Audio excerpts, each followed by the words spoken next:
J'ai décidé de dissoudre l'Assemblée nationale. C'est de la poudre de perlimpinpin. Cet adversaire, c'est le monde de la finance. Vous avez tout à fait raison, monsieur le Premier ministre. Je vous demande de vous arrêter. David Revaud-Dallon, ça reste entre nous. Bonjour, ça reste entre nous sur Radio J, la politique comme nulle part ailleurs. Les meilleurs spécialistes réunis pour expliquer les coulisses, décrypter les choix, les stratégies, les réussites et les petits malheurs de nos hommes et de nos femmes politiques. Le tout sans langue de bois, c'est rare et c'est tous les mercredis 21h sur Radio J. Alors cette semaine, comme les précédentes, l'interminable feuilleton de la réforme des retraites, bien sûr, la réforme adoptée avec le 49.3, les motions de censure ont été rejetées, mais les manifestants défilaient encore hier dans toute la France. Et puis on va se demander comment Emmanuel Macron et son gouvernement peuvent rebondir et réformer après ces semaines extrêmement conflictuelles, challenge extrêmement délicat. Et enfin on s'intéressera au cas particulier de la Première ministre, Elisabeth Borne. Peut-elle encore sauver son poste? That is the question.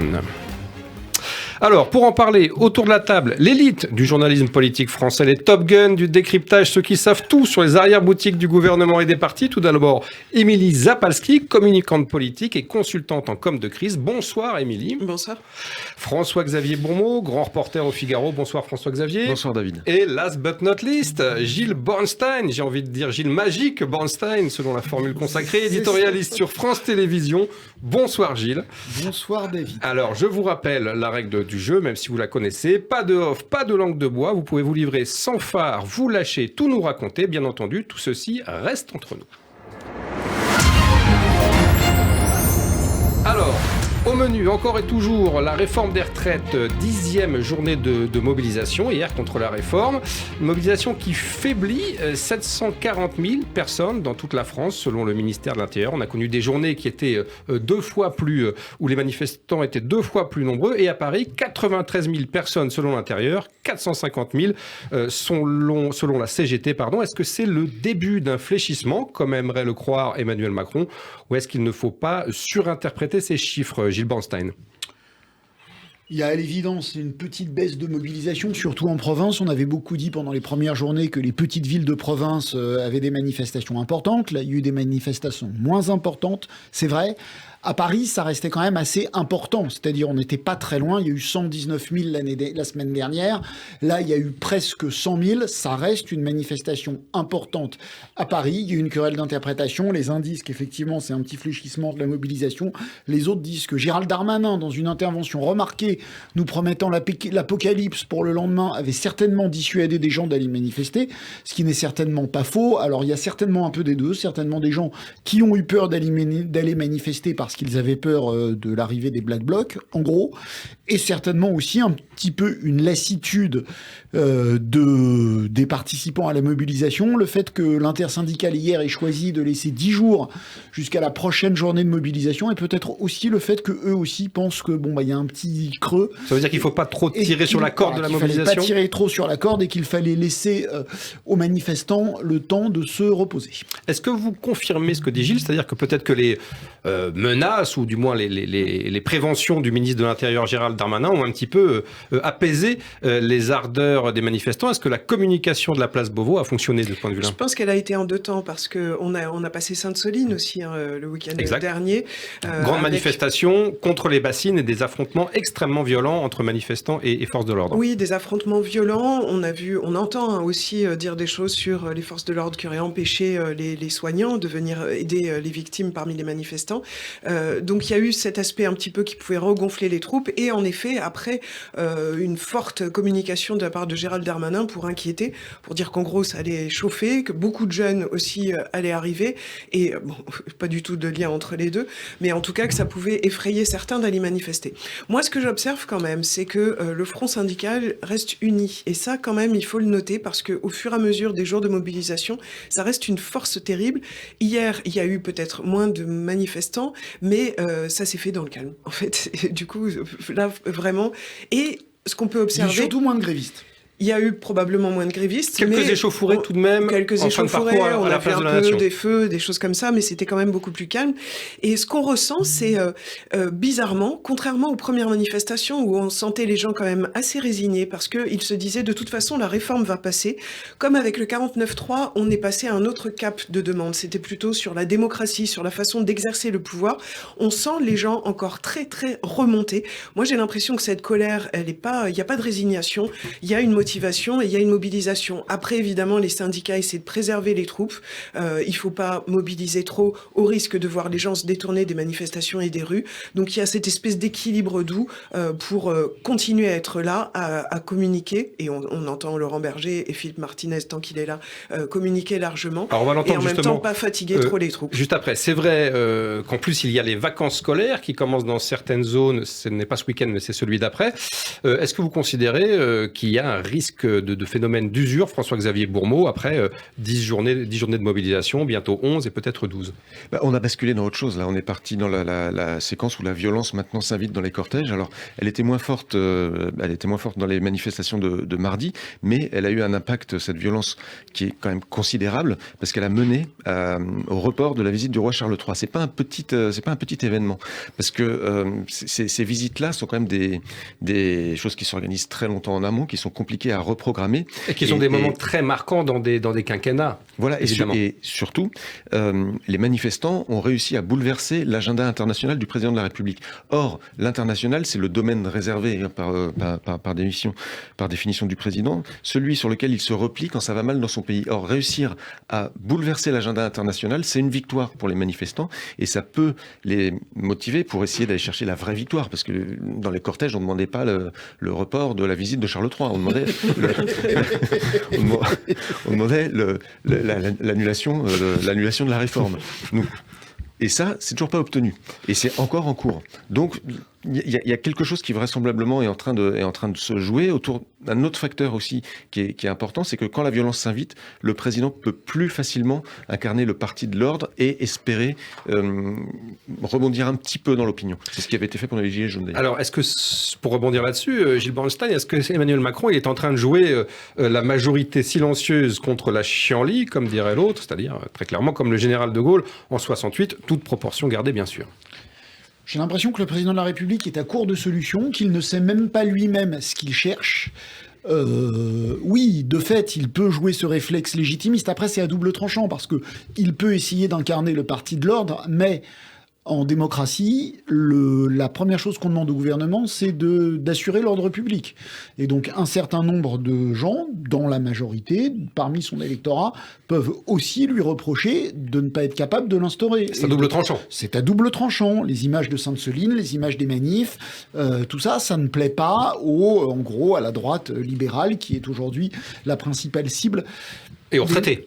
Et aux retraités, absolument, qui sont ceux qui continuent à soutenir un petit peu Emmanuel Macron. De toute façon, il n'a pas tellement le choix, le président de la République. C'est sûr que la reprise de parole avec les syndicats, j'imagine qu'on en parlera. Bien sûr. C'est un petit peu poussif. Donc oui, il peut essayer de faire du judo et de profiter des incidents qui ont été plus faibles que prévu hier quand même, et de profiter des incidents pour essayer d'incarner bien l'ordre. Est-ce que ça peut marcher, ça, Émilie? Est-ce que ça peut contribuer à retourner une opinion qui, quand même, depuis le début, est ultra majoritairement hostile à cette réforme? C'est ce que j'allais dire, hein. C'est compliqué de jouer l'ordre quand on a une majorité de population. On ne peut pas dire que les manifestants sont tous des extrêmes gauches, comme l'a signalé Gérald Darmanin. La cible, c'est vraiment l'extrême gauche, mais je pense que c'est compliqué de tenir ça, et je suis pas sûre que ça ait un écho énorme, en fait. Probablement dans son électorat, et encore, mais pas beaucoup plus largement. Moi, je pense qu'il est à court d'idées. En effet, on a vu Emmanuel Macron toujours se sortir d'affaire avec des grandes idées, qui étaient pas mal. Hein. Voire des grands débats. Oui, le grand débat national pour les Gilets jaunes, le quoi qu'il en coûte sur le plan économique pour le Covid. On sent un président qui a toujours ces idées-là. Et là, rien du tout. Il est un peu court. Court. Ça, on en parlera dans la deuxième partie de l'émission. Mais juste sur les violences, je pense qu'il y a aussi le contre-feu. Enfin, il y a le miroir inverse, c'est-à-dire que chez les policiers, on entend parler aussi de certaines violences. On a eu des audios, on a eu des images assez dures. On a un Gérald Darmanin qui a même dit qu'il y avait des ordres qui n'avaient pas été suivis pendant Sainte-Soline. Donc il y a quand même, c'est difficile de jouer l'ordre quand dans son propre camp, on n'est pas capable de faire régner cet ordre-là. D'autant plus qu'on sait que le flanc régalien, entre guillemets, le flanc sécuritaire du président est un peu friable et que justement Gérald Darmanin, il avait été nommé à Beauvau pour ça. Alors, on parlait de la communication de Laurent Berger tout à l'heure, le leader de la CFDT. Lui, il a demandé une pause. C'était hier matin sur France Inter. On l'écoute. Il faut mettre, on appelle ça sur pause, il faut mettre en suspens la mesure des 64 ans. C'est ça qui polarise toutes les oppositions. Il faut prendre un mois et demi pour demander à 1, 2, 3 personnes de faire de la médiation, de la conciliation, d'aller voir les différentes parties en disant vous voulez quoi ? Vous voulez quoi sur le travail ? Parce que le président de la République nous dit faudrait qu'on discute de l'usure au travail, des seniors, etc.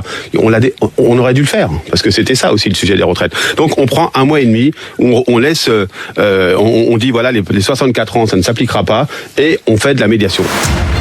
François-Xavier, ça peut marcher, ça, la pause, pour l'instant, fin de non-recevoir, mais est-ce qu'à l'usure, il peut être entendu, le leader de la CFDT ? Un peu un doute là. En ce moment, on a l'impression que c'est pas Jacques Hadi, c'est Laurent Hadi. C'est-à-dire que c'est un peu la sortie de crise ne passe que par Laurent Berger. Laurent Berger, il a participé aux concertations en amont organisées par Elisabeth Borne. Ça fait 5 ans qu'il discute sur la réforme des retraites, enfin dans le précédent quinquennat. C'est un peu dangereux de l'ériger en seule clé de sortie de la crise des retraites. Ça fait de lui un homme trop puissant finalement dans cette résolution. Très puissant et pas forcément avec les bonnes solutions. Et puis il s'est déjà fait claquer plusieurs fois la porte au nez. Après les Gilets jaunes, il avait proposé un Grenelle du pouvoir de vivre, qu'Édouard Philippe à l'époque lui avait poliment mais fermement refusé. Là, l'idée de la pause, on voit pas bien où ça peut mener. Pareil pour l'idée de la médiation, qu'est-ce que ça veut dire ? On se retrouve avec une personnalité extérieure qui constate qu'ils sont pas d'accord, et qu'est-ce qu'on fait à la sortie ? Qu'est-ce que ça permet ? Laurent Berger, il n'a qu'un seul objectif, c'est empêcher la réforme des retraites. Emmanuel Macron n'a qu'un seul objectif, c'est faire la réforme des retraites. Donc à partir de là, médiation ou pas, on ne voit pas sur quoi ça débouche, pause ou pas. Enfin, il n'y a pas d'issue possible. Il y aura un perdant, ce sera l'un des deux. Alors justement, le gouvernement a déjà prévenu, il n'y aura pas de deuxième débat parlementaire. C'est ce qu'a expliqué ce matin le ministre des Transports, Clément Beaune. C'était sur Europe 1, on l'écoute. C'est le recul de l'âge de départ légal. Donc, est-ce qu'il sera mis sur la table, ce sujet, ou est-ce que c'est non ? Sur ce sujet, circuler, il n'y a rien à voir, c'est deux terminé. Choses. Il ne s'agit pas, encore une fois, de revoter une loi qui a été votée au Parlement par 49.3.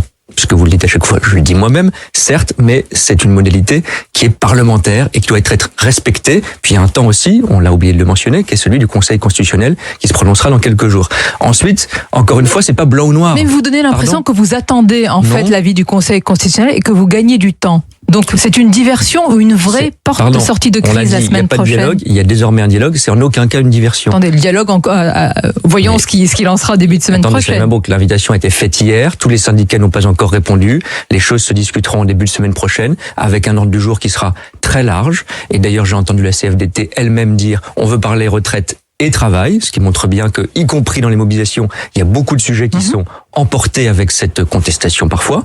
Et je le dis, la question des retraites, elle se résume pas à la question du texte de loi 64 ans. Mais il y a plein de modalités d'application. Ça sera au centre de la table aussi. Vous dites d'ailleurs retraite discuté, mais et je veux pas qu'il y ait travail. d'ambiguïté. L'idée n'est pas d'avoir un deuxième débat parlementaire autour d'une table de la Première ministre. Ce serait pas respectueux non plus de nos procédures démocratiques. Pas de deuxième débat parlementaire autour de la table. Donc, qu'est-ce qu'ils vont se dire, les syndicats à la Première ministre ? On a l'impression que, pardonnez-moi ce mauvais jeu de mots, Gilles Bornstein, mais le dialogue de sourds va s'amplifier et faire de plus en plus de bruit, non ? C'est bon, ça. Merci. C'est-à-dire que jusqu'à présent, ils ne parlaient pas ensemble dans la même pièce. Là, ils vont toujours pas parler ensemble, mais dans la même pièce. Alors effectivement, on entend les syndicats dire peut-être qu'on ira, mais enfin, si on peut pas parler retraite, oui, on ne sait pas encore qui précisément va y aller. La CGT est en congrès. On a vu que ça s'est mal passé pour Philippe Martinez hier. C'est une assez mauvaise nouvelle pour le gouvernement, parce qu'on sait que Philippe Martinez, bien que ça soit la CGT, c'est plutôt l'aile soft de la CGT, celle qu'il voulait mettre à sa place. Marie Buisson incarnait la continuité. Vu ce qui s'est passé hier, on pense que bon... c'est plutôt la candidate radicale qui risque de l'emporter. La candidate radicale qui risque de l'emporter.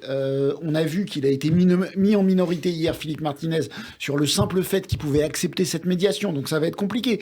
Qu'est-ce qu'ils vont se dire ? On n'en sait rien. C'est sûr que ça sera un jeu de dupes. On voit ce qu'essaye de faire Clément Beaune, de dire les retraites, ce n'est pas que l'âge légal à 64 ans. Il y a ce tabou, cette mesure, comme l'a dit François-Xavier.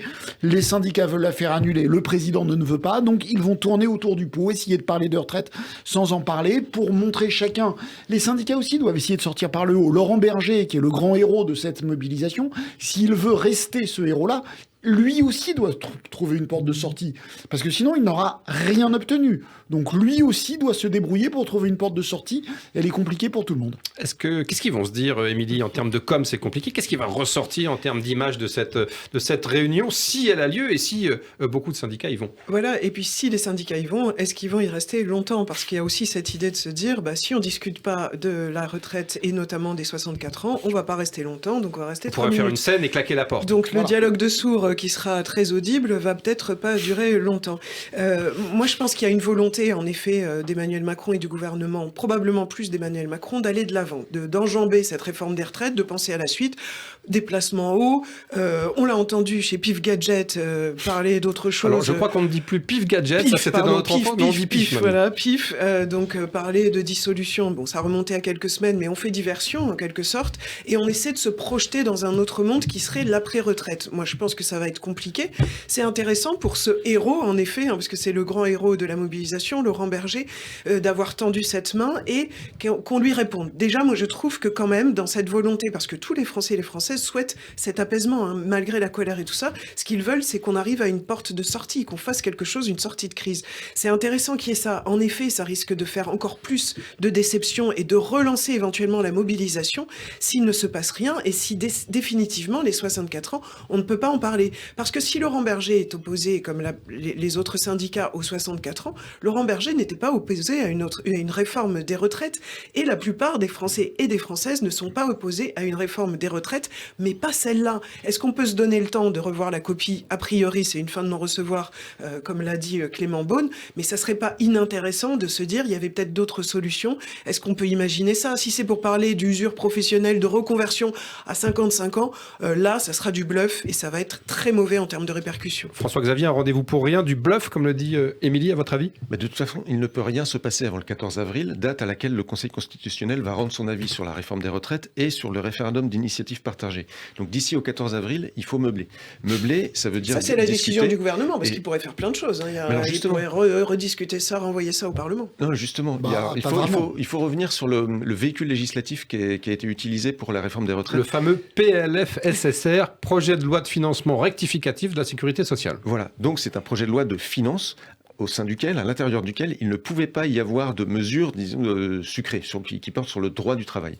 Ce que peut faire le gouvernement, c'est recevoir les syndicats, leur dire, bon, on a fait les mesures financières, on ne pouvait pas examiner les mesures de droit du travail, sur la pénibilité, sur ce genre de choses, discutons-en.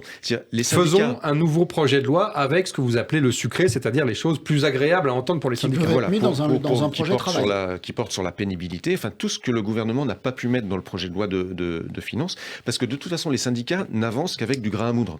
Et là, quand on écoute Emmanuel Macron, quand il explique qu'il va falloir discuter de cette loi travail, c'est la façon de compléter la réforme des retraites avec le volet qui n'a pas pu être examiné par le Parlement. Voilà, ce qu'ils peuvent faire dans les 2 semaines qui viennent, en attendant l'avis du Conseil constitutionnel, c'est essayer de enrichir ce texte qui est en préparation. Merci pour tous ces commentaires, pour toutes ces informations. On se retrouve très vite après une petite pause pour la suite de Ça reste entre nous. David Revaud-Dallon, ça reste entre nous. Radio J, ça reste entre nous. On passe au deuxième sujet de notre débat. Comment le président Emmanuel Macron va-t-il rebondir et surtout comment va-t-il continuer à réformer ce président qui s'était présenté en 2017 comme le plus réformateur de tous? Vraie question. Je me tourne vers vous, François-Xavier, à nouveau. On a l'impression que moins d'1 an après sa réélection, il est déjà encalminé et très sérieusement Emmanuel Macron, non?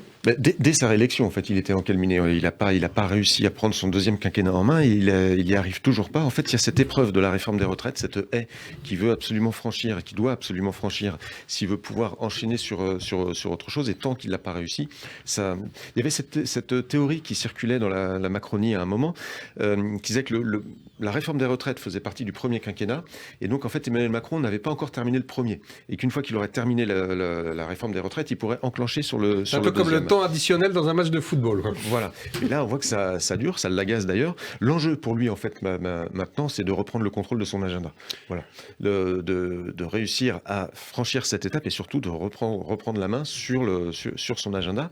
Le problème, c'est qu'on ne voit pas avec quelle majorité, on ne voit pas avec quel gouvernement, on ne voit pas avec quel Premier ministre. Ça fait beaucoup. Et on ne voit pas avec quel programme. Enfin, c'est un peu dans le désordre, mais ça fait beaucoup. Et il y a effectivement une martingale à trouver autour de laquelle il tourne depuis un an, mais qu'il n'arrive pas à saisir. Alors, depuis plusieurs semaines, le président, il consulte tous azimuts, il reçoit conseillers, conseillères, ministres, visiteurs du soir, etc. Mais vous avez raison, rien ne sort du brouillard. Elisabeth Borne, elle a été chargée par le président de réfléchir justement à un nouvel agenda parlementaire et gouvernemental. Ça peut ressembler à quoi, Gilles Bornstein, cet agenda, vu le contexte hasardeux dans lequel on se trouve? Pour l'instant, à pas grand-chose, parce qu'on a vu... Alors, François-Xavier disait que le deuxième quinquennat était encalminé depuis le début. Oui, dans les commentaires. En fait, c'est vrai qu'ils ont réussi à faire passer un certain nombre de lois, une fois avec la gauche, une fois avec la droite. Il y a eu les lois pouvoir d'achat juste au début, et puis, on sait, la loi nucléaire avec la droite et les énergies... Enfin, c'était pas des réformes structurantes, quand même. Avec la gauche, c'était pas des réformes structurantes, mais l'un dans l'autre, il y a quand même, je sais plus, une quinzaine de lois qu'on réussit à passer. Là, on sent, c'était déjà compliqué, là, on sent que ça va être déjà extrêmement... difficile. À quoi ça peut ressembler? La Première ministre a dit que maintenant, elle voulait qu'on présente des lois qui n'aillent au Parlement que si elles étaient négociées en amont avec les forces politiques pour savoir qui était susceptible de les voter, pour qu'il n'y ait pas ce spectacle de déchirement à l'Assemblée nationale. Et pas de 49.3. Et pas de 49.3. On sent que là, ça va être extrêmement compliqué parce que qui va aller négocier avec elle aujourd'hui? Oui, mais pardon, je vais citer la chanson de Cabrel, Francis Cabrel, c'est toujours le même film qui passe, puisque il y a 6 mois, 8 mois, c'était exactement la même mission qu'on lui avait assignée. Elle devait trouver des majorités texte par texte. Moi, j'ai l'impression que ce gouvernement, que ça soit précédent quinquennat ou quinquennat bis, même si c'est le quinquennat 1 qui continue, les prolongations, c'est toujours la même façon de faire. Emmanuel Macron, il y arrive, il a son agenda quand il a la majorité, quand il peut décider. S'il n'a pas la majorité, il a réussi, comme disait Philippe, Gilles, à faire du coup par coup sur des projets de loi, et c'est vrai, on peut le dire, Elisabeth Borne, elle a réussi comme ça, parce qu'elle n'a pas eu d'alliance avec les Républicains dès le départ, à faire du coup par coup. Mais alors là, maintenant, on en vient à de la tactique politique, où on va découper des projets de loi pour être sûr qu'un petit bout soit voté par la droite, un petit bout soit voté par la gauche. C'est ce qu'on entend dire pour notamment le projet de loi sur l'immigration. Ça devient terrible, ça devient plus de la grande politique, ça devient de la petite tactique politique qui ne construit rien globalement. Et sur les alliances, c'est pareil. On nous dit on va aller chercher individuellement les députés parce qu'on sait que les partis politiques ou les groupes parlementaires ne voudront plus travailler, ne veulent plus. Et d'ailleurs, on a entendu la réponse par exemple d'Éric Ciotti, ne veulent pas être main dans la main avec le gouvernement. Ça fait quand même donc de ce président jupitérien qui veut décider de tout, c'est comme un enfant gâté. Quand il a plus son jouet, il s'assoit par terre, il crie et il sait pas quoi faire. Et en l'occurrence, en ce moment, c'est ce qui se passe. Et l'idée géniale, il l'a pas. On va voir ce qui se passe parce que vous dites, il doit passer cette réforme des retraites. Mais qui dit qu'il doit? Lui, il s'est mis en tête, il s'est enfermé dans ce truc-là de passer cette réforme des retraites. Il pourrait marquer l'histoire en faisant autre chose. Il y a beaucoup de sujets qui sont sur la table à l'heure actuelle. J'en prendrai qu'un, la transition écologique, dont on ne s'occupe que peu ou du bout des lèvres parce que c'est très compliqué. Pourquoi pas se lancer dans un projet, dans un chantier porteur ou autre chose, mais qui puisse un petit peu... Il y a les services publics, il y a l'hôpital, l'éducation, il en parle mais il fait pas grand-chose dessus. Pourquoi pas se lancer dans autre chose au lieu de s'enfermer dans ses retraites? Le problème, c'est qu'il en a fait l'alpha et l'oméga de sa politique et qu'il considère que s'il ne passe pas cette réforme, le reste du quinquennat est fichu. Alors, on évoquait le projet de loi immigration, François-Xavier. Est-ce qu'il va être, sans mauvais jeu de mots, renvoyé au calendes grecques, dans la mesure où la gauche ne veut pas de la partie répressive et la droite ne veut pas de la partie sociale, professionnelle? C'était le fameux titre de travail. Oui, il va y avoir des victimes dans l'agenda de réforme qui était programmé. La loi immigration, c'était la première qui arrivait dans le viseur quand ça a commencé à chauffer après le 49.3. L'idée, ça avait été de la découper en 2 parties, faire une partie de droite qu'on voterait avec la droite et puis une partie de gauche qu'on voterait avec la gauche. Ça fait quand même un petit peu tripatouillage. Il y a une deuxième, légèrement. Deuxième victime, le SNU, qui le service national universel, voilà, qui devait être annoncé, je crois, ces jours-ci. Voilà, qui devait être obligatoire et qui ne le sera plus. Enfin, petit à petit, on voit quand même que tout ce qui est irritant sort de l'agenda présidentiel et Emmanuel Macron va se concentrer sur quand même les choses un peu plus consensuelles. Juste un petit mot sur effectivement, c'est vrai que depuis un an, l'Assemblée nationale fonctionne et qu'il y a une vingtaine de textes qui sont passés. Quand on se souvient des priorités érigées par Emmanuel Macron après son élection présidentielle, santé, école. Il n'y a rien eu là-dessus. Il n'y a rien eu du tout. Donc, en fait, on est passé vraiment sur des textes presque accessoires. Si j'étais méchant, je dirais qu'il n'y a rien eu parce qu'il n'y a pas de ministre pour les porter. C'est vrai aussi. On parlera tout à l'heure de la partie remaniement et casting gouvernemental, Gilles. Mais donc, pour la suite, il reste encore ces sujets-là, santé, école. Il y a aussi environnement. Là, Emmanuel Macron va demain à Savines-le-Lac pour parler de sécheresse, du grand plan eau. Pas forcément consensuel, puisqu'il y a les méga-bassines, etc. C'est pas forcément consensuel, mais il y a une sécheresse qui arrive, donc c'est une question environnementale, ça fait partie de ses priorités aussi. Donc, façon d'essayer de reprendre la main sur son agenda, d'essayer peut-être de dessiner quelque chose qui pourrait être consensuel pour la suite, mais je vous dis, il y a quand même cette date butoir du 14 avril, cette dernière haie à franchir, et d'ici là, il ne se passera rien, pas grand-chose. Sur le consensuel, il y avait une piste qui était aussi dans les cartons, François-Xavier, c'était la réforme institutionnelle, on avait parlé de la durée du mandat présidentiel, de l'introduction d'une dose ou d'une grande partie de proportionnelle aux législatives, j'en passe, c'est des meilleurs. Est-ce que c'est une bonne idée, Gilles? Est-ce que c'est ça qui peut à la fois faire du consensus et relancer un petit peu la machine? On en a déjà parlé ici. Je pense que les réformes constitutionnelles déplacent dans l'opinion publique zéro. Et quand je vous dis zéro, c'est effectivement zéro. Gain politique, nul. Gain politique, zéro. C'est d'immenses soucis, c'est des tractations à n'en plus finir. Vous faites des concessions aux uns et aux autres pour ne rien gagner du tout, parce que déjà, dans la précédente mandature, pour avoir les 3/5 requis au Congrès, il fallait l'accord des LR, il le faut encore plus. Donc en gros, c'est une réforme constitutionnelle où vous laissez le crayon à Gérard Larcher, pour dire les choses clairement. Le président du Sénat. Le président du Sénat, LR, ça ne sert à rien. Il y a une toute petite réforme constitutionnelle que le président peut faire, parce que maintenant, cette idée de l'inscription de l'IVG dans la Constitution est acceptée par tout le monde. Alors, y compris par les sénateurs de droite. Y compris par les sénateurs de droite. Donc là, le gain serait minime. Mais enfin, au point où en est Emmanuel Macron, même un gain minime, ça reste un gain. Et en ce moment, des gains, il n'en a pas beaucoup. Donc ça, c'est très simple. Il convoque le Congrès, ça dure une demi-journée, c'est voté en une demi-journée, et là, il pourrait se targuer d'avoir fait voter quelque chose, de surcroît quelque chose massivement soutenu par la gauche socialiste, les écolos, les insoumis, par tout le monde. Et par l'opinion. Et par l'opinion. Alors c'est une toute petite réforme, mais enfin celle-là au moins elle peut aboutir. Vous êtes d'accord, Émilie? C'est Moi, un bon point à prendre. Je pense qu'il y a des enjeux, alors sur la Constitution et puis sur la démocratie surtout, parce que je dis pas qu'il n'y a pas d'enjeu. Je dis que en termes d'opinion publique, c'est pas comme ça qu'il reprendra la main. À mon avis. Je ne sais pas, parce que si on parle de référendum, si on parle de participation plus active de la population aux décisions politiques, c'est ce que demandent les Français et les Françaises depuis longtemps. On l'avait entendu dans les rangs des Gilets jaunes avec le RIC, le référendum d'initiative citoyenne. Donc, et même dans la bouche d'Emmanuel Macron, puisque quand il a parlé de la réforme des retraites, il avait dit peut-être éventuellement ça serait l'objet d'un référendum. Il a bien reculé depuis. Mais ces idées-là, elles peuvent être posées sur la table, et là, il pourrait marquer, peut-être pas l'histoire, mais en tout cas le temps, s'il dégainait cette idée-là beaucoup plus ouvertement que ce qu'il fait habituellement en négociation avec les parlementaires et avec les syndicats, parce que c'est des idées, on a l'impression qu'on arrive à une fin de cycle de la démocratie.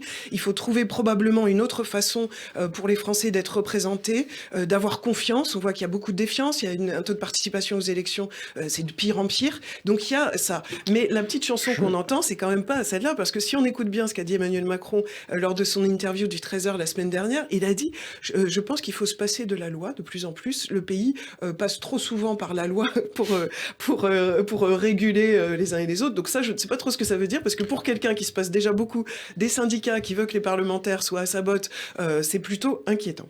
François-Xavier, alors vous qui êtes bien renseigné sur ce qui se passe et se prépare à l'Élysée, où en est-on de la réforme des institutions à laquelle tenait vraiment le président, puisqu'il a rencontré ses deux prédécesseurs il y a quelques semaines, François Hollande et Nicolas Sarkozy. Et puis, est-ce que vous êtes d'accord avec Émilie pour dire que ça peut quand même bouger un petit peu les choses dans l'opinion ?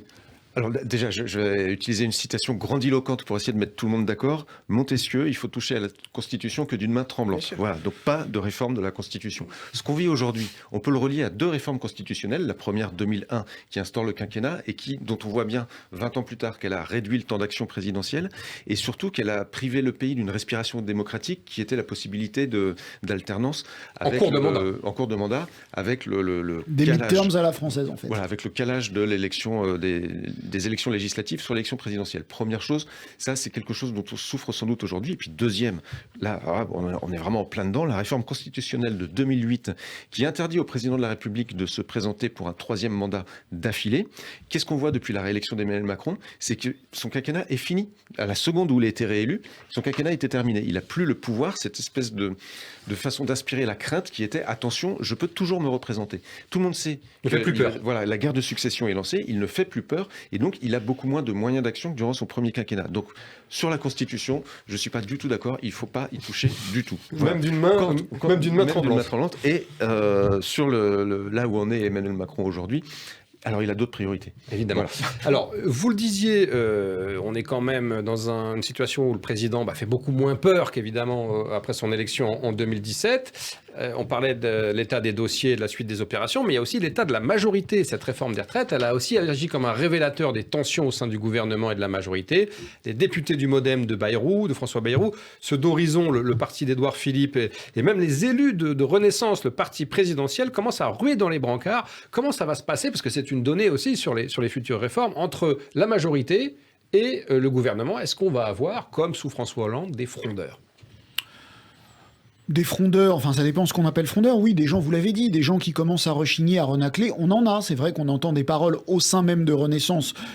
Pour l'instant assez limité à Patrick Vignal ou Barbara Pompili, députée de l'aile gauche. Quoi. Absolument, mais enfin il y a eu pas mal de papiers dans la presse disant que même les plus proches du président de la République, même les marcheurs historiques, commençaient à ne plus trop comprendre le président de la République, eux qui ont toujours été pleins d'admiration pour la personne d'Emmanuel Macron, se disaient peut-être qu'il est moins en phase avec le pays, peut-être qu'il est un peu trop isolé, peut-être qu'il ne veut pas admettre ce qui se passe. Donc peut-être qu'on va commencer à prendre nos distances. Alors, prendre les distances, je ne sais pas. C'est sûr que les écuries présidentielles vont avoir tendance à se former, ceux qui iront chez Bruno Le Maire, ceux qui iront chez Gérald Darmanin, ceux qui iront chez Édouard Philippe, chez François Bayrou, et que tout cela, je ne sais jamais si c'est centrifuge ou centripète quand on dit que ça s'écarte. En tout cas, voilà, tout cela, effectivement, il va y avoir une tendance. Parce qu'Emmanuel Macron ne peut pas se représenter, comme l'a dit François-Xavier, il va y avoir une tendance à chacun de prendre ses billes, de prendre ses intérêts, de choisir une écurie et d'aller dans ce sens-là. Est-ce que ça sera des frondeurs comme au PS, des gens qui voteront contre les textes de la majorité? Ça, je suis pas certain. Enfin, c'est quand même assez inquiétant. On a vu qu'il y avait quand même une réflexion assez compliquée sur la stratégie adoptée sur les textes. Si en plus ça se dégrade dans la majorité, Émilie, ça sent quand même un peu le roussi, non? Oui, c'est compliqué. On sent que la marque Emmanuel Macron, qui a été très vendeuse en 2017, fort produit marketing qui a bluffé tout le monde, qui est arrivé président comme ça en quelques mois ou quelques années, ça marche plus très bien. C'est plus très vendeur et on sent que ça craque dans les rangs. Il y a aussi autre chose, c'est que c'était Emmanuel Macron qui était la véritable colonne vertébrale de ce mouvement. C'est lui qui assurait la coordination de tout ça. Et le macronisme n'existait que par Emmanuel Macron. Alors c'est vrai qu'Emmanuel Macron, là, on ne sait plus très bien où il va, on ne sait plus très bien quelle personnalité il veut être. On le voit plus, même à l'international, comme vous l'avez dit tout à l'heure, il marque pas. Et la visite de Charles III, ça marque aussi ça, qui a été annulée. Et donc ça perd tout le monde. Tout le monde se dit, on peut reprendre nos idées et reprendre notre cheval de bataille. Et puis ce qui se passe aussi, c'est qui pour la suite d'Emmanuel Macron. C'est vrai que le en même temps est devenu quand même un plus droite centre droit, clairement, et de plus en plus. Et on va voir si les remaniements à venir donneraient encore plus de clarté là-dessus. Est-ce que tout le monde se reconnaît là-dedans, alors que la promesse de base, la promesse de vente, était pas celle-là? Elle était très belle, la promesse de vente. Un pragmatisme qui viendrait piocher à droite ou à gauche les idées, c'est pas ce qui... Il y a eu publicité mensongère, c'est ce que vous êtes en train de nous dire? Il y a eu un petit peu plus publicité mensongère, mais on peut pas revenir pour demander son dû.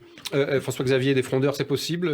En tout cas, des fissures dans la majorité qui mettraient en péril la suite des opérations, vous y croyez? J'ai deux scènes en tête. Au cours du premier quinquennat, quand ça secouait un peu, Emmanuel Macron réunissait les députés à l'Élysée, et en général, il leur faisait un discours et tout le monde ressortait, il est fort, il nous a bien remonté le moral. Le doigt sur la couture du pantalon. Voilà, donc c'était vraiment, tout le monde sortait en rang 2 par 2, et puis c'était reparti pour un tour. Là, après la réforme des retraites, il les a réunis à l'Élysée pour faire un petit peu de calinothérapie, et tout le monde est ressorti en disant il a perdu le contact du pays, ça marche plus, il écoute pas les Français. Enfin, il y a quelque chose qui a basculé. Donc de là à voir l'apparition de frondeurs, pas forcément les frondeurs, c'était vraiment infliger à François Hollande une ligne politique qui était totalement différente de celle qu'il avait défendue.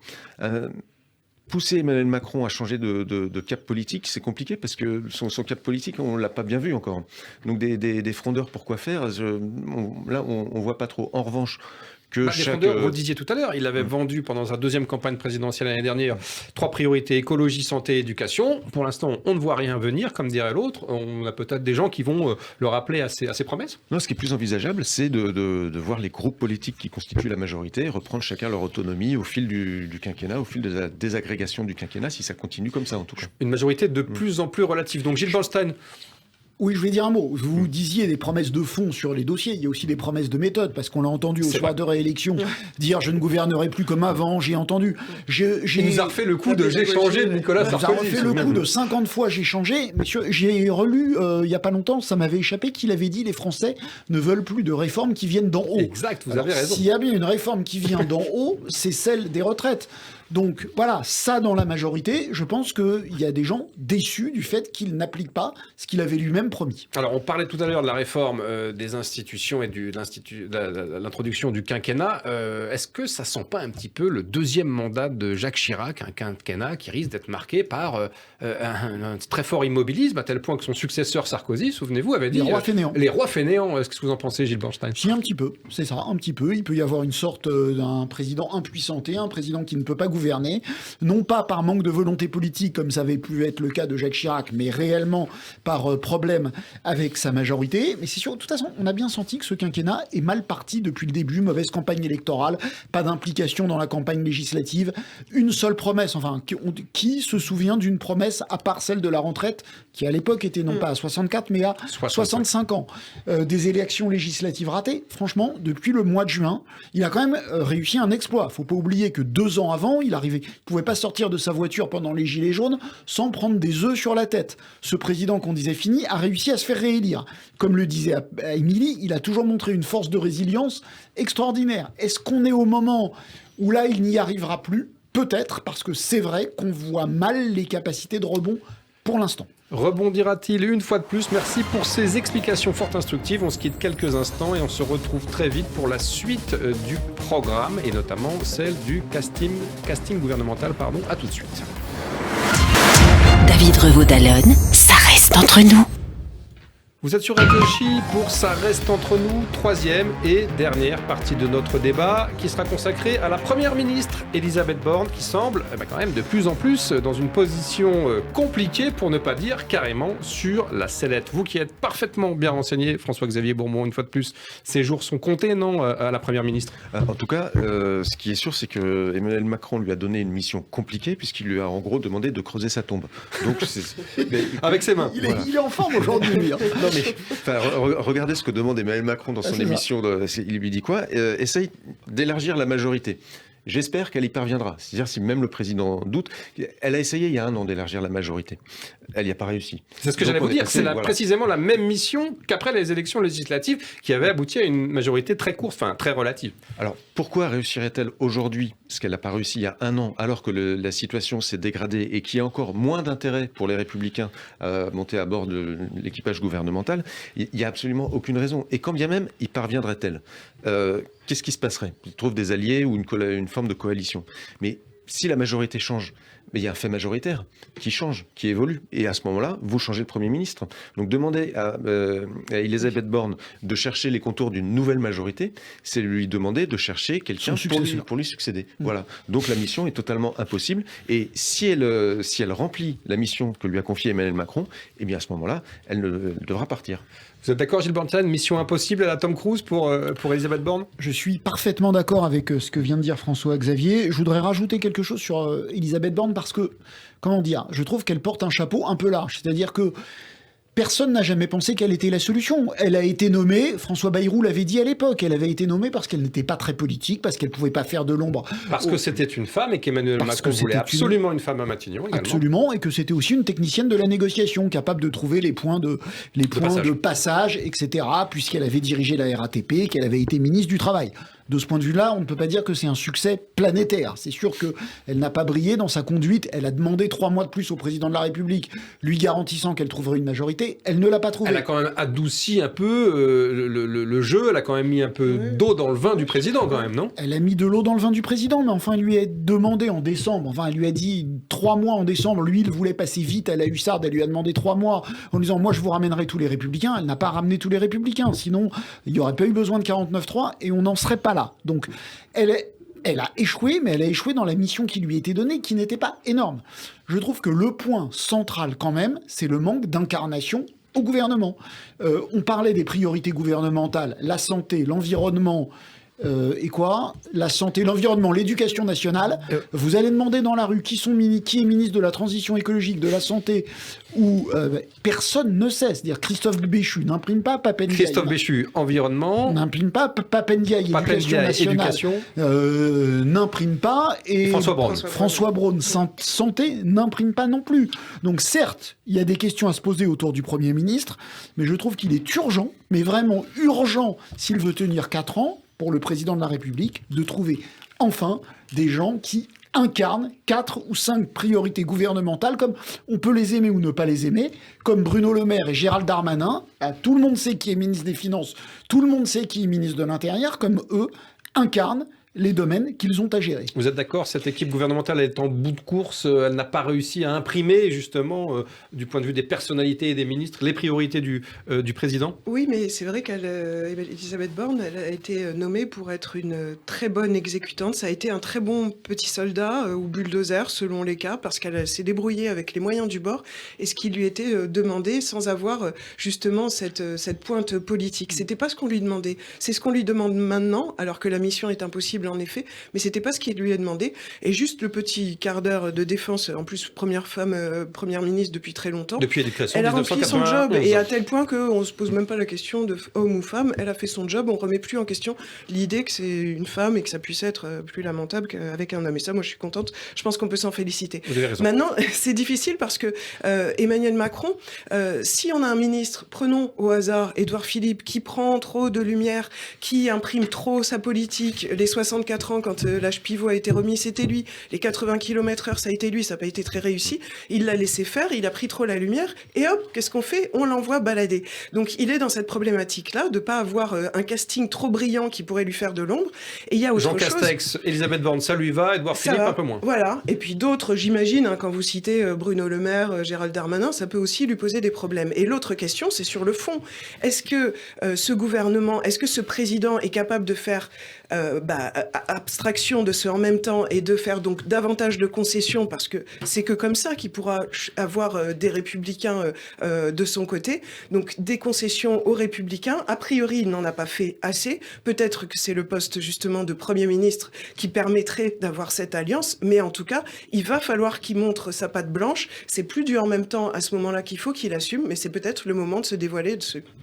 Alors, vous citiez Édith Cresson, et il y a un élément symbolique qui est assez amusant, c'est le fameux, entre guillemets, délai Cresson. La durée du mandat de la première ministre de l'époque, 91-92, c'était 10 mois et 18 jours. On ne peut pas dire que Mme Cresson ait laissé une empreinte formidable dans l'histoire politique des septennats de François Mitterrand. Le président, il pouvait évidemment symboliquement pas se séparer d'Elisabeth Borne avant ce délai-là. Est-ce qu'elle se bat quand même, la première ministre, pour rester en poste? Elle a quand même envie de sauver sa tête, François-Xavier Gouraud, non? Oui, elle se bat pour rester. Alors bon, qu'elle passe la date du 5 avril, ce serait du bonus pour Emmanuel Macron. En revanche, qu'elle parte avant, là, ce serait une défaite pour lui, parce qu'il n'aurait pas réussi à maintenir une femme à Matignon plus longtemps qu'Édith Cresson. Plus qu'une semaine à tenir. Ouais, plus qu'une semaine. Ce qui est plutôt probable, là, vu le délai avec le Conseil constitutionnel. Et le départ du président, je crois que vous l'accompagnez, François-Xavier Bourneau, en Chine la semaine prochaine. En Chine la semaine prochaine pour aller prendre l'air un petit peu dans un pays bien tenu. Surtout du point de vue de l'ordre public. Voilà. C'est un modèle à suivre.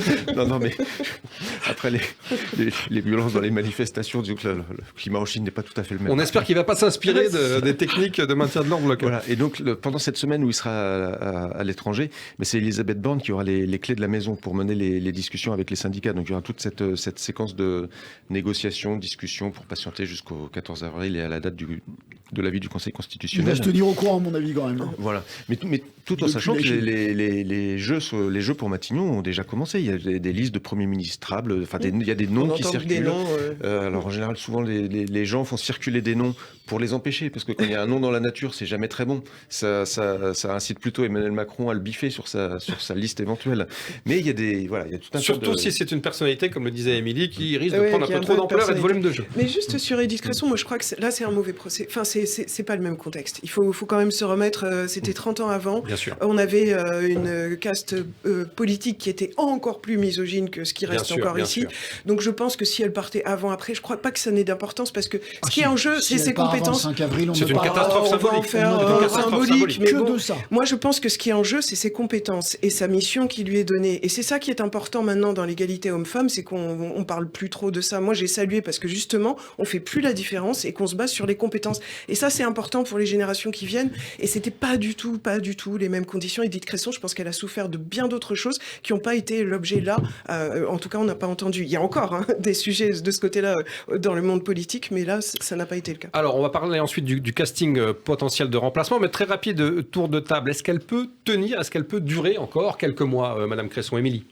Madame Cresson, lapsus révélateur. Madame Borne, pardon, alors, ce qu'on sait, ce qu'on a pu voir de la pratique d'Emmanuel Macron, c'est une certaine lenteur pour les remaniements, pour les raisons qu'on a citées, c'est-à-dire pas un casting trop brillant, un casting sur le plan du fond qui est difficile, et puis des ressources humaines quand même limité, toujours un problème. Pas beaucoup de bandes touches. Oui, mais c'est terrible parce que ça fait quand même plus de 5 ans maintenant, et on voit qu'il y a toujours ce problème de ressources humaines. Vous l'avez dit tout à l'heure, Gilles, au niveau des ministres, il y en a qu'on connaît pas encore du tout, que la population, même Olivier Dussopt, au début de la réforme des retraites, un Français sur 10 ou sur 2 ne connaissait pas du tout le ministre. Donc il y a encore cette question-là. Donc elle peut encore durer quelques mois. Elle peut durer pour être utile justement dans ces moments délicats. Gilles, vous disiez il y a quelques semaines à ce micro que le banc de touche du gouvernement n'était pas celui du Real Madrid, c'était pas très sympathique, mais est-ce que vous pensez qu'elle peut encore sauver sa tête, mettons jusqu'à l'été ou jusqu'à la rentrée prochaine, Elisabeth Borne? Oui, jusqu'à l'été. Enfin, je lis pas dans les boules de cristal, mais jusqu'à l'été ou jusqu'à la rentrée prochaine, oui, parce que de toute façon, et ça sert à rien d'user un nouveau Premier ministre avant que le président de la République ait réfléchi à un nouveau dispositif politique, un nouveau casting gouvernemental, parce qu'il faut faire les deux en même temps. S'il change de Premier ministre, il doit aussi remplacer les points faibles du gouvernement. Dans la majorité, on proteste beaucoup plus contre ce dont je parlais, c'est-à-dire les points faibles du gouvernement, des ministres qui n'impriment pas du tout, que contre la Première ministre. Donc, encore une fois, c'est ce qu'on se disait. Là, elle a raté son coup, mais enfin, en gros, on la crédite des qualités pour lesquelles elle a été nommée. Du sérieux, de l'effort, de la ténacité, du sens du dialogue. De la ténacité, du sens de dialogue, etc. Comme personne ne misait énormément sur elle, personne n'est vraiment déçu. Par contre, c'est vrai qu'on misait un peu sur cette nouvelle équipe gouvernementale, que pour l'instant, elle a déçu, et que comme il va falloir trouver tout ça d'un coup, parce que ça sert à rien de le saucissonner et de le faire régulièrement, oui, elle peut sauver sa tête encore quelques semaines. Encore un sursis, François-Xavier Bourneau. Allez, ça reste entre nous. Jusqu'à quand elle peut tenir à Matignon? Plus longtemps qu'on pense, en fait, je dirais, parce que elle peut bricoler une majorité brinque-ballante qui l'emmène jusqu'à l'échéance phare pour Emmanuel Macron, qui est les Jeux Olympiques de 2024. Ça veut dire qu'elle tient encore plus d'un an. Donc un an et quelques mois. Donc même après les européennes. Oui, alors voilà, il y a les européennes aussi, qui sont juste avant. Concomitantes. Mais il y a on rappelle l'échéance européenne, printemps 2024, et Jeux Olympiques, été 2024. Été 2024.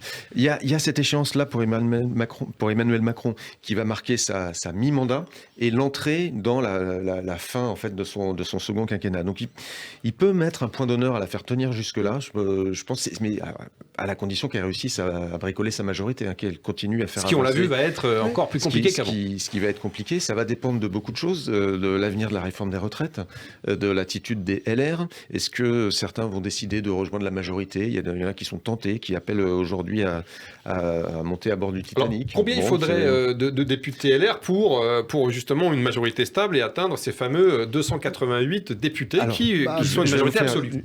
Une réponse précise, trop. Voilà, exactement. Trop.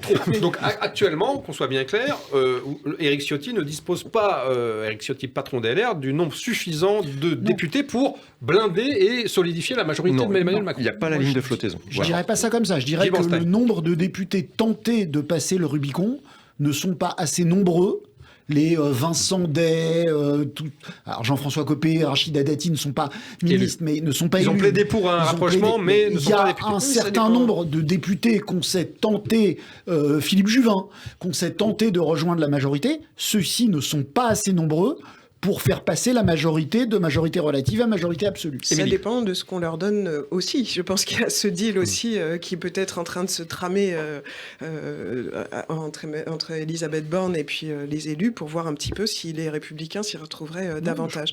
Moi, ce que je pense, c'est que Emmanuel Macron ne l'utilise pas beaucoup pour l'instant, mais il n'y a pas d'alternative de majorité à l'Assemblée nationale. C'est-à-dire, on imaginait, d'ailleurs il en a parlé dans PIF, mais c'était il y a quelques semaines, donc on ne peut pas interpréter ses propos à la lecture réalisé il y a quelques semaines, mais publié cette semaine. Il parlait de dissolution, si jamais il était coincé. Mais de toute façon, et on le voit bien dans les sondages qui sortent, s'il y avait dissolution, c'est plutôt le Rassemblement national qui gagnerait quelques points, enfin plusieurs points même, la NUPES un tout petit peu, et Renaissance en baisse. Mais globalement, ça ne créerait pas de majorité alternative. Et je pense que ça, Emmanuel Macron, il a dans le coin de la tête, parce que ça serait le dernier argument à donner, parce que sinon, ça veut dire que le pays, il peut pas être gouverné, et ça va poser beaucoup de problèmes. Déjà, on est déjà en face de ça, mais ça n'en ferait qu'en rajouter et donner encore la part belle au Rassemblement national. Dissolution, le président l'a évoqué plusieurs fois, cette hypothèse, au moment critique, comme une menace, comme un bâton. Vous y croyez, François-Xavier ? C'est le grand méchant loup, la dissolution. Donc il existe, on en parle souvent, mais il n'existe pas, c'est ce que vous voulez nous dire. C'est comme le Front républicain. Voilà, c'est comme c'est ça. Avant d'appuyer sur le bouton, c'est comme la Constitution tout à l'heure. Il faut toucher au bouton de la dissolution d'un doigt tremblant. Non, c'est une prise de risque qui est telle d'engager la fin de son quinquennat sur quelque chose de totalement incontrôlable que on a eu des précédents. Général de Gaulle en 68, face à la contestation, on était un peu dans une situation, à toute proportion gardée bien sûr, de mobilisation populaire. Il avait repris la main grâce à une élection. Il pourrait jouer un jeu pervers de dire allez, je vais en situation de cohabitation pour bien montrer que la majorité, qu'elle soit dirigée par les Insoumis ou par le Rassemblement national, se plantera et dans une ambiance cordiale, et ça mettra le candidat à ma succession en bonne position, mais vraisemblablement c'est même pas ça qui se passerait. Ça ferait pas du tout de majorité, parce que là il y a une majorité relative mais qui est quand même assez forte. Numériquement parlant, Renaissance a une majorité relative forte.